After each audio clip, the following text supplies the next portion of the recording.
올해 우리 교회는 언약을 이어가는 교회를 세워가고자 힘쓰고 있습니다. 언약을 이어간다는 말은 하나님의 언약의 복을 우리가 먼저 받아서 누리고 이 복을 우리 자녀들에게도 이어가자라는 말씀입니다. 그러기 위하여 성경에 나타나는 하나님의 약속들을 하나씩 살펴보고 있는데요. 성경의 대표적인 7가지 언약을 주일 낮 예배 시간을 통하여 살펴보고 있습니다. 아담 언약에 대해서, 노아 언약에 대해서, 아브라함 언약에 대해서, 모세 언약에 대해서 우리는 살펴보았고, 이번 달에는 다윗 언약을 살펴보려고 합니다. 이 다윗 언약에 대한 기록은 성경에 두 군데 나타납니다. 사무엘하 7장과 역대상 17장인데요. 두 내용이 거의 비슷합니다. 여러분, 사무엘하, 열왕기 상하, 이 내용도 다윗왕부터 해가지고 유대가 멸망할 때까지의 역사를 이야기하고 있고, 또 역대상과 역대하도 마찬가지로 다윗왕부터 시작해서 유대가 멸망할 때까지 이야기를 다루고 있습니다. 똑같은 이야기, 똑같은 시대의 이야기를 왜 성경 두 군데서 다루고 있느냐? 어쩌면 이것은 사복음서가 똑같이 예수님에 대한 이야기지만 그 시각과 그 내용이 조금씩 다르면서 예수님의 그 사역을 입체적으로 조명하는 것처럼 이 열왕기와 역대기도 마찬가지로 그렇게 생각을 하면 될 것 같습니다. 흔히 사무엘 상하와 역대 상하를 사무엘 상하와 열왕기 상하를 열왕기라고 표현하고요. 그리고 역대상과 역대하를 역대기라고 합니다. 이 열왕기와 역대기는 관점이 좀 다르고 내용이 조금 다릅니다. 열왕기 역대기를 비교한 표를 잠시 보시면 열왕기는 선지자적인 관점으로 역사를 바라봅니다. 선지자적인 관점이라는 것은 잘못한 것을 지적하고 바르게 잡는 데 초점이 있다는 말이고요. 역대기는 제사장적인 관점으로 바라봅니다. 이 말은 비록 잘못했지만 그럼에도 불구하고 죄의 용서와 회복에 더 관심이 있다는 말입니다. 열왕기는 죄에 대한 지적과 하나님의 심판을 강조하다 보니까 북이스라엘과 남유다를 함께 다루고 있고, 또 하나님의 심판의 결과로 나타나는 수많은 전쟁들, 외적들이 침입하고 나라가 전쟁을 겪고 고통을 당하고 결국 멸망을 당한다 라는 이 부분에 초점이 있다면, 역대기는 회복과 소망의 이유, 결국 하나님께 예배하고 하나님을 중심으로 모이는 이 성전에 대한 관심이 있다라는 것을 알게 됩니다.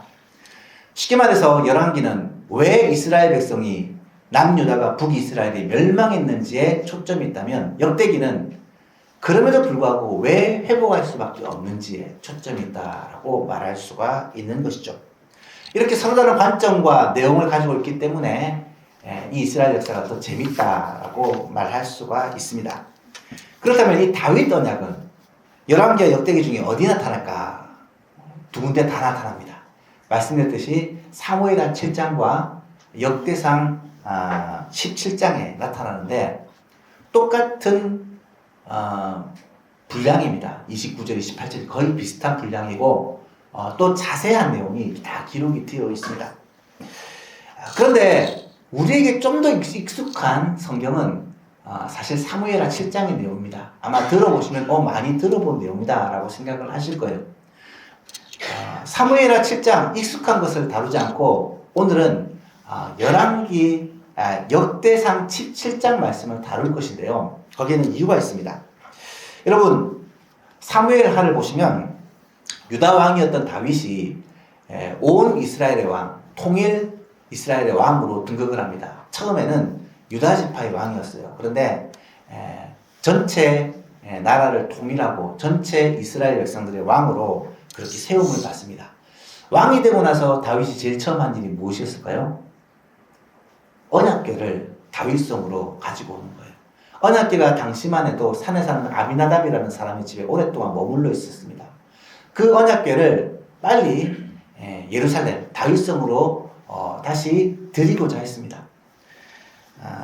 다윗성에 언약궤를 드리는데 그냥 언약궤만 가져오는 것이 아니고 철저하게 준비를 합니다. 온 백성들을 예루살렘으로 모으고 제사장과 레위인들을 세워가지고 하나님의 궤를 메워오게 하고, 또 각종 악기와 대규모 찬양대를 동원해서 하나님을 찬양하게 합니다.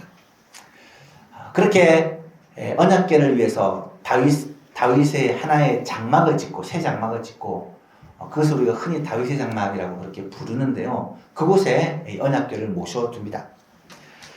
그렇게 언약궤가 있는 장막에 가까이 있으면서 다윗은 하나님을 예배하는데 정말 진심이었다라는 것을 보여주고 있습니다. 다윗의 그 마음을 알 수 있는 한 예가 다윗이 어느 날 생각을 해보니까 다윗의 이 통치 초기에는 전쟁이 끊임없이 일어났거든요. 그 모든 전쟁에서 한 번도 지지 않고 승리합니다. 그렇게 전쟁을 하다가 이제 조금 평안이 찾아오니까 다윗이 이런 생각이 들었어요. 지금 내가 살고 있는 곳은 백향목으로 지은 아름다운 궁궐인데 하나님의 궤가 어디 있어요? 장막에 거하고 있는 거예요. 장막은 텐트입니다. 장막에 거하고 있는 거예요. 이건 아니다. 내가 하나님의 궤를 위하여 우리 궁궐보다 더 멋진 집을 지어가지고 하나님의 성전으로 삼고 싶습니다. 라고 생각을 가지고 나단 선지자, 당시 활동했던 왕궁에서 활동했던 선지자에게 제안을 합니다. 내가 이런 마음이 있는데 이렇게 하는 게 어떻겠습니까? 나단 선지자가 참 좋다라고 얘기를 하고 하나님 앞에 기도를 하는데 하나님이 안 된다라고 거절을 합니다. 그 얘기를 다윗에게 전해주면서 하나님이 거절하신 것은 다윗의 그 마음이 잘못되었다가 아니라 다윗의 그 중심을 하나님께서는 아시지만 너는 피를 많이 흘린 사람이니까 성전을 건축하지 못할 것이고 내 몸에서 태어날 내 아들은 평화의 사람이 될 것이고 하나님께서 그들에게 은혜를 베풀어 주심으로 말미암아 평안한 가운데 하나님의 전을 건축하게 할 것이다 라고 약속을 해 주십니다. 그 내용이 바로 다윗 언약이에요. 다윗 언약의 내용을 사무엘 하에 나온 내용을 잠시 살펴보면 그러므로 이제 내 종 다윗에게 이와 같이 말하라. 나단 선지자를 통해 하나님이 전하신 말씀이에요. 만군의 여호와가 이와 같이 말씀하시기를 내가 너를 목장 곧 양을 따르는 데서 데려다가 내 백성 이스라엘의 주권자로 삼고 하나님이 다윗을 양치기에서 이스라엘 백성들의 주권자로 이스라엘 백성들의 목자로 삼으셨다는 말이죠. 내가 가는 모든 곳에서 내가 너와 함께 있어 내 모든 원수를 내 앞에서 멸하였은즉 땅에서 위대한 자의 이름과 같이 내 이름을 위대하게 만들어주겠다 라고 약속을 합니다. 10절에 보니까 내가 또 내 백성 이스라엘 위하여 한 곳을 정하고 그것을 이스라엘 백성들을 그곳에 심고 그들을 거주하게 하고 다시 옮기지 않게 할 것인데 전과 같은 종류로 다른 이방 족속들이 이스라엘을 치지 못하게 하겠다라는 약속입니다. 또 사사시대와는 다르다. 사사가 이스라엘 백성들을 다스리는 때와는 같지 아니하고 너를 모든 원수에게서 벗어나 편히 쉬게 하겠다라고 약속을 합니다. 그리고 또 하나님께서는 다윗이 하나님을 위하여 집을 지으려는 이 계획을 들으시고는 내가 너를 위하여 집을 지어주겠다라고 말씀합니다. 여기서 말하는 집은 이 다윗의 가문을 말하는 것인데요. 내가 소환이 차서 죽게 되었을 때에 내 몸에서 내 씨, 내 자손 솔로몬 왕을 말합니다. 그 아들을 너를 이어서 왕으로 세울 것인데 그는 내 이름을 위하여 집을 건축할 것이고 나는 그의 나라 왕위를 영원히 견고하게 해주겠다. 성전을 짓는 것은 네가 할 일이 아니라 내 자녀가 아들이 할 일이다.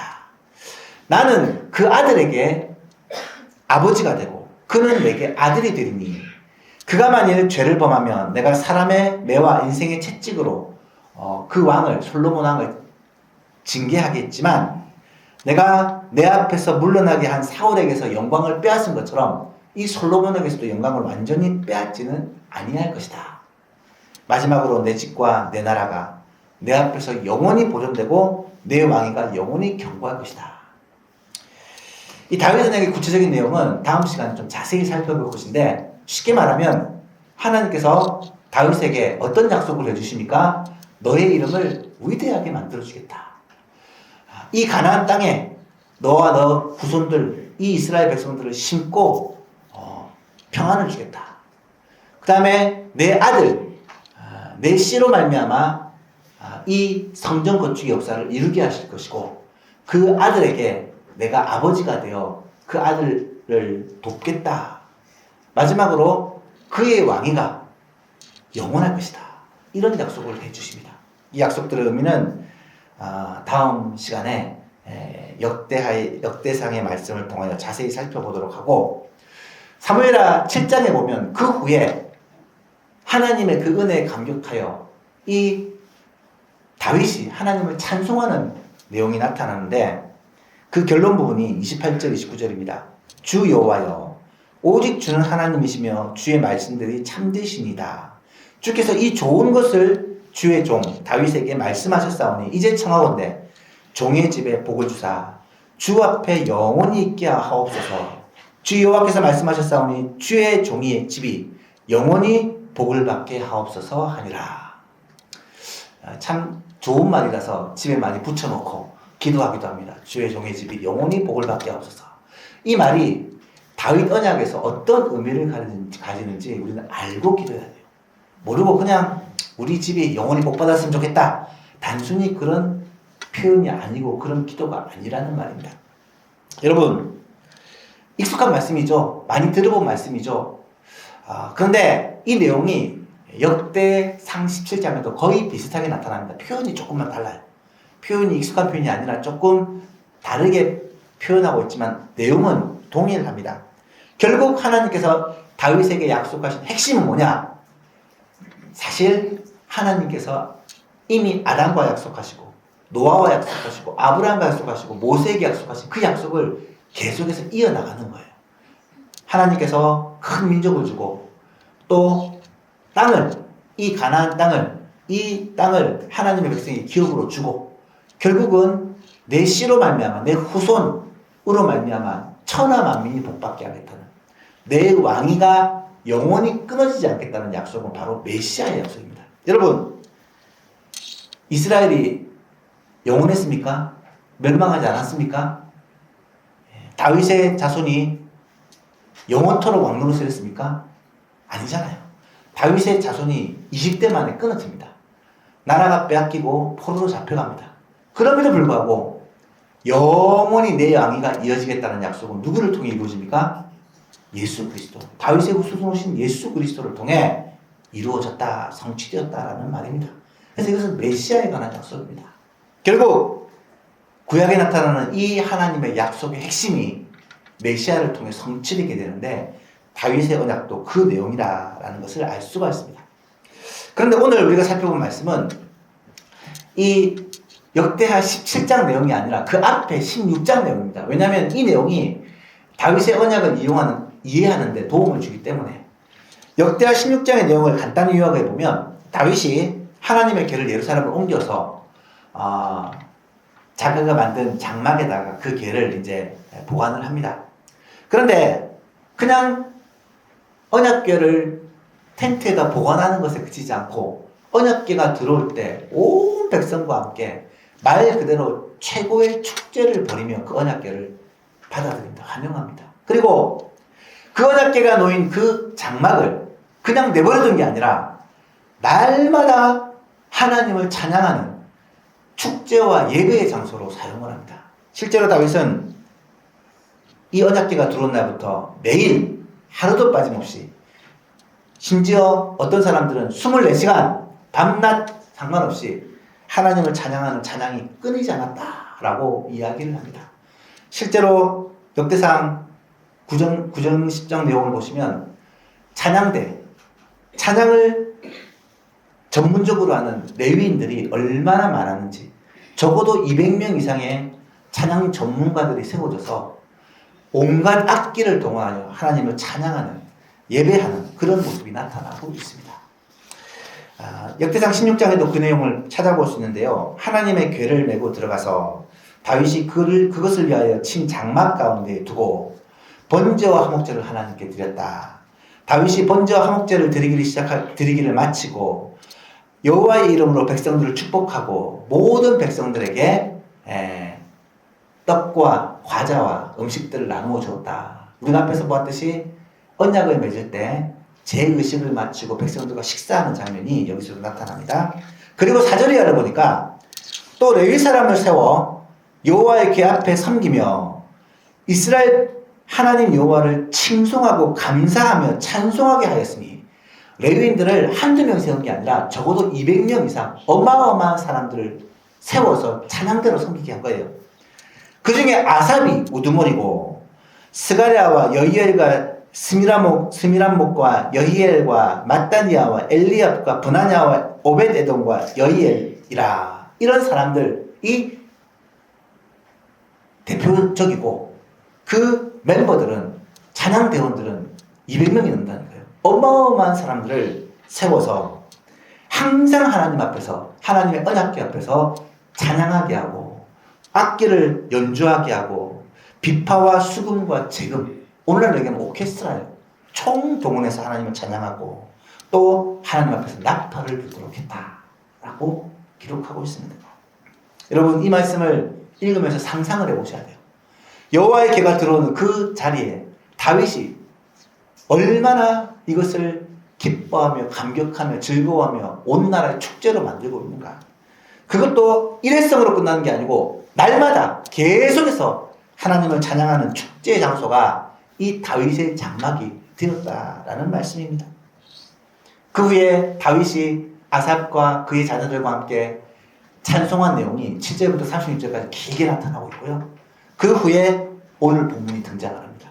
오늘 본문 내용을 보시면 다윗이 예배에 얼마나 진심이었는지를 다시 한번 깨닫게 된다는 거예요. 그렇다면 다윗이 예배하는 모습을 오늘 본문은 어떻게 묘사를 합니까? 첫 번째로 다윗은 다윗의 장막에서 또 기드온 산장에서 날마다 예배를 했다라는 거예요. 37절을 보십시오. 다윗이 아삽과 그의 형제를 여호와의 언약궤 앞에 있게 하며 항상 그 궤 앞에서 섬기게 하되 날마다 그 일대로 하게 하셨다. 아삽과 그의 형제들을 하나님의 궤 앞에서 섬기게 하는데 날마다 그의 일대로 하셨다. 여러분 아삽이 뭐 하는 사람이랬어요? 아삽이 찬양대의 우두머리 대장이라고 말했습니다. 200명이 넘는 어마어마한 규모의 이 찬양대의 대장이 아삽이에요. 그래서 아삽이 지은 시편이 성경에 굉장히 많이 나타납니다. 아삽은 다윗 시대의 찬양 대장으로 찬양대가 크게 세 개로 나누어서 운영이 되었는데 전체의 지도자가 아삽이라고 생각하시면 됩니다. 이 아삽이 하나님을 찬양하는 일을 그것에 정말 온 힘을 다했다는 것을 알 수가 있습니다. 39절과 40절을 보십시오. 제사장 사독과 그의 형제 제사장들에게 레위인들이 찬양대를 조직했다면 제사장들은 하나님께 제사하는 일을 담당합니다. 기브온 산당에서 여호와의 성막 앞에 모시게 하여 항상 아침 저녁으로 번제단 위에 하나님께 번제를 드리되 율법에 기록한 대로 하고 이스라엘에게 명령하신 대로 다 준행을 하였다. 여러분 다윗이 하나님께 예배드린 것은 두 군데서 이루어졌어요. 하나는 다윗의 장막이라고 불리는 하나님의 궤를 모셔놓는 곳에서 이루어졌습니다. 이것은 아마 다윗이 거주하는 궁궐과 굉장히 가까운 곳에 있었을 거예요. 다윗 성에 있었으니까 가까운 곳에 있어서 다윗이 늘 그곳에서 하나님을 예배했다는 말이에요. 또 한 군데는 기브온 산장입니다. 기브온은 이 예루살렘과 좀 떨어진 곳에 있습니다. 이곳에는 뭐가 있었느냐? 성막이 있었어요. 광야에 모세가 지은 성막이 아직 성전이 지어지기 전이니까 그 성막에서 예배를 드린 거예요. 성막에 번제단도 있고 성막에 아직 그대로 있으니까 그곳에서 제사장들이 아침 저녁으로 제사를 드리고 예배를 드린 거예요. 여러분 다윗은 하나님께 예배하는데 진심이었다는 거예요. 그 전에 그 후의 왕들은 하나님을 예배하는 이 예배에 별 관심이 없었고 어떤 왕들은 이 성전의 문을 닫아버렸고 어떤 왕들은 형식적으로 예배를 드렸는데 다윗은 하나님을 예배하는 일에 자신의 목숨을 걸고 자신의 모든 우선순위를 뒀다는 거예요. 사랑하는 성도 여러분, 여러분은 예배에 얼마나 관심을 가지고 계십니까? 여러분이 예배하는 장소는 어디인가요? 물론 하나님이 정하신 예배당, 교회가 함께 모여 예배하는 공예배 자리가 하나님께 예배하는 가장 좋은 자리고 또 언약을 갱신하는 자리입니다. 하지만 다윗이 하나님께 매일 예배를 드렸던 것처럼 예수님이 매일 새벽 하나님과 말씀과 기도로 교제하며 예배를 드렸던 것처럼 우리도 매일매일 하나님께 예배 드리는 자가 되어야 된다는 거예요. 매일 교회에 나와서 예배 드리면 얼마나 좋겠습니까만은 상황이 형편이 안 될 수 있잖아요. 그렇다면 여러분의 집이, 여러분의 방이, 여러분의 사무실이, 여러분이 있는 그곳이 예배 장소가 될 수 있다는 거예요. 하나님을 찬양하고 하나님의 말씀을 듣고 묵상하고 기도하는 그 예배 장소가 여러분의 삶의 자리가 될 수 있기를 간절히 소원합니다. 다윗처럼, 예수님처럼 정말 매일매일 예배하는 예배의 진심인 예수만교회 성도님이 될 수 있기를 주님의 이름으로 축복합니다. 두 번째로 다윗은 감사와 찬송이 예배의 중심이 되도록 했다라는 거예요. 37절을 다시 보시면 다윗이 아삽과 그의 형제를 여호와의 언약궤 앞에 있게 하며 항상 그 궤 앞에서 섬기게 하되 날마다 그 일대로 하게 했고, 말씀드렸죠. 아삽의 일이 뭐였어요? 하나님을 찬양하는 일이었습니다. 하나님께 영광 돌리는 일이요. 대규모 찬양대가 순번을 정해놓고 계속해서 하나님을 찬양한 거예요. 온갖 악기들을 수금과 비파와 재금과 나팔, 말씀드렸죠. 오늘날의 오케스트라라고 당시 사용할 수 있는 모든 악기들을 총동원하여 하나님께 찬양으로 영광을 돌렸다는 거예요. 그리고 그 찬양의 내용이 자세하게 기록되어 있는데 살펴보겠지만 정말 시편에 기록된 시편 105편과 시편 94편의 내용이 바로 그 찬양의 96편의 내용이 그 찬양의 내용이라는 것을 알 수가 있습니다. 여러분, 뿐만 아니라 다윗의 장막에서 이 예배가 계속되었을 뿐만 아니라 기브온 산장에서도 찬송이 울려 퍼진 거 아십니까? 39절 이하에 보니까 제사장 사독과 형제 제사장들이 기브온 산당에서 하나님께 예배를 드리는데 아침 저녁으로 번제를 드렸다. 상번제라고 하죠. 예배를 드렸는데 또 여호와 율법에 기록하여 이스라엘에게 명령하신 대로 다 준행을 했을 뿐만 아니라 41절 42절을 보니까 여호와의 인자하심이 영원하심으로 그들과 함께 제사장들과 함께 해망과 여두둔과 택함을 받아 지명된 사람들이 함께 세워 하나님께 감사하게 하고 또 그들과 함께 해망과 여두둔을 세워 나팔과 재금들과 찬송하는 악기를 가지고 큰 소리로 하나님을 찬송하겠다라고 말하고 있다는 거예요. 여러분, 다윗의 장막에서도 기브온 산당에서도 다윗이 다스리는 동안은 이 찬양 소리가 끊어지지 않았다는 거예요. 하나님을 찬양하는 일에 다윗은 전심이었기 때문에, 진심이었기 때문에 다윗은 시편 150편 가운데 거의 절반에 가까운 시편을 직접 작사하였고 그 내용을 가지고 하나님을 계속해서 찬양하는 일에 다윗은 자신의 모든 것을 드렸다는 말이에요. 그 다윗의 마음을 하나님께서 받으시고 너무 기뻐하시고 다윗에게 다윗 언약이라고 불리는 영원한 왕권의 언약을 허락해 주셨다는 말입니다. 사랑하는 예수망 예수 여러분, 우리도 다윗과 같이 하나님을 찬양하고 하나님께 영광 돌리는데 진심을 다하는 저와 여러분 될 수 있기를 축복합니다. 예배 가운데는요, 하나님과 우리 사이에 교제이기 때문에 주고받는 요소가 있어요. 예배 때 하나님이 우리에게 주시는 것이 무엇입니까? 말씀, 은혜와 복, 이렇게 얘기를 해요. 말씀과 은혜와 복을 예배 시간을 통해 우리에게 주십니다. 우리는 하나님께 뭘 드리나요? 감사와 찬송, 그리고 헌금과 기도를 하나님께 드립니다. 하나님께 드리고 하나님으로부터 받는 것이 상호 이루어지는 자리가 예배의 자리라는 거예요. 여러분, 물론 말씀을 잘 듣고 은혜 받기 위해 애쓰는 것도 필요하지만 우리가 드려야 되는 것은 하나님께 잘 드리는 게 중요하잖아요. 그래서 우리가 하나님께 찬양을 드릴 때도 그냥 억지로 그냥 형식적으로 하지 마시고 이 찬양의 가사를 따라 정말 마음을 다해 찬송하는 저와 여러분 될 수 있기를 바랍니다. 제가 노래를 못 불러도 찬양을 최선을 다해서 하는 것은 바로 이 마음을 하나님께 드리기 위해 애를 쓰는 거예요. 찬양대가 하나님께 찬양하는 것, 그냥 아름다운 기교로 찬양하는 게 아니라 마음으로 찬양하기 위해서 연습하고 이 가사를 묵상하고 그렇게 하나님을 찬양하기 위해 쓰는 것, 하나님께서 기뻐 받으시는 모습입니다. 온갖 악기를 동원하여 하나님을 찬양하는 것, 이 찬양을 하나님께서 너무너무 기뻐 받으시는 찬양이라는 거예요. 특송을 준비할 때도 순서가 되니까 그냥 하는 게 아니라 우리의 마음을 들여 하나님을 찬양하고 하나님께 영광 돌리는 그 모습을 하나님께서 너무 귀하게 보시고 기뻐 받으신다라는 사실을 꼭 기억할 수 있기를 바랍니다. 마지막으로 다윗의 진심을 알 수 있는 게 뭐냐? 다윗은 예배를 잘 드리기 위해서 사람들을 세웁니다. 어마어마하게 많은 사람들을 세웁니다. 37절에 아삽과 그의 형제들을 세워서 이 일에 올인하게 해요. 이 말은 그 사람들이 직업이 하나님 찬양하는 거예요. 그런 사람들이 200명이 넘는다는 거예요. 다윗 시대에. 하나님 찬양하는 일에만 전념한 사람들이 200명이 넘는다는 거예요. 그 많은 사람들이 오직 하나님 찬양하기 위해 그렇게 헌신했다는 거예요. 39절 40절을 보십시오.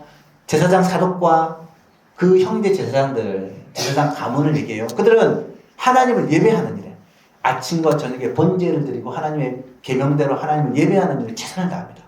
그렇죠? 41절 42절을 보니까 해만과 여두둔과 또 택함을 받은 지명된 사람들이 나타나요. 이 사람들은 제사장과 함께 하나님께 악기와 찬송을 드리는데 전념하고 있습니다. 다윗은요, 하나님을 찬양하기 위해서, 하나님을 예배하기 위해서 제사장들을 세우고 레위인들을 세워가지고 그들에게 하나님 예배하고 찬양하는 일에 전념을 다하라고. 나라의, 오늘날로 얘기하면 나라의 재정에 굉장히 많은 부분은, 나라의 그 힘에 굉장히 많은 부분이 어디에 속고 있느냐? 하나님 예배하는 데 속고 있어요. 여러분은 하나님을 잘 예배하기 위해서, 하나님께 예배드리고 영광 돌리기 위해서 얼마나 많은 시간과 에너지와 힘을 쏟고 있습니까? 하나님이 가장 기뻐하시는 예배를 하나님께 잘 드리기 위해서 여러분 얼마나 노력을 하고 계십니까? 예배 시간, 주일날 오전 예배, 오후 예배 1시간, 1시간, 2시간 드리는 것도 힘들어하고 주기를 틀고 있지는 않습니까? 하나님을 예배하기 위해 정말 마음을 다하고 준비하고 바르게 예배드리고 온전히 예배드리기 위해 힘쓰고 있습니다. 뿐만 아니라 예배를 섬기는 예배의 위원들 너무 중요합니다. 소중합니다. 예배를 인도하고 설교를 하는 저뿐만 아니라 기도 순서를 맡으신 분, 헌금 수전을 맡으신 분, 찬양을 맡으신 분, 악기를 연주하는 분, 예배에 직접적으로 참여하는 분들입니다. 뿐만 아니라 방송으로 섬기는 분, 안내로 섬기는 분, 주차로 봉사하시는 분, 식당에서 봉사하시는 분, 다 예배를 돕기 위한 봉사자들입니다. 그런 헌신과 봉사를 힘들고 귀찮아하지 마시고 예배를 섬기는 것이 진짜 복이라는 사실을 꼭 깨닫게 되기를 바랍니다. 아이고, 기도서 왜 자꾸 돌아오노? 지난달에도 헌금했는데 또 헌금하라네. 이렇게 하지 마시고 여러분, 예배를 섬기는 것이 복이다. 예배에 함께 참여하는 것이 진짜 아름다운 일이다. 그렇게 생각하시고 예배를 잘 드리기 위해서 예배에 정말 진심인 다윗처럼 우리도 예배에 진심이 될 수 있기를 주님의 이름으로 축복합니다. 말씀을 맺고자 합니다. 오늘 우리는 예배의 진심인 다윗의 모습을 살펴보았습니다. 하나님은 그 다윗의 중심을 보시고 다윗 언약이라고 말하는 축복의 언약을 주신 거예요. 그렇다면 예배의 진심인 다윗이 하나님의 복을 받는 그 직접적 원인이 되었다는 것입니다. 다윗의 예배의 모습은 어떠했습니까? 다윗은 다윗의 장막에서 또 기드온 산장에서 날마다 예배를 드렸다. 하루도 빠짐없이 날마다. 두 번째로 다윗은 감사와 찬송을 예배에 굉장히 중요한 요소로 세웠다는 거예요. 모세가 드리는 예배를 보시면 주로 짐승의 피로 드리는 피의 제사예요. 물론 다윗 때도 피의 제사를 드렸습니다만은 다윗 때는 그거에 더하여 하나님을 찬양하는 찬양에 정말 전심이었다는 것을 알 수 있습니다.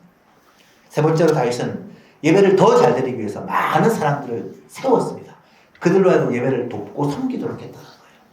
우리 소망교회도 이 다윗의 정신을 그대로 이어받아 예배의 전심인, 진심인 교회가 되기를 원합니다. 교회에서 일주일에 한 번만 예배드리는 것이 아니라 매일매일 하나님께 예배하는 예수만 가족들 되기를 축복합니다. 예배를 함께 협력하여 섬기기 위해 최선을 다하시고 특별히 하나님을 찬양하고 주께 영광 돌리는 게 예배의 본질이라는 것을 깨닫고 정말 마음을 다해 하나님께 영광 돌리는 그런 예배를 드려가는 우리의 소망교회가 될 수 있도록 주님의 이름으로 축복합니다.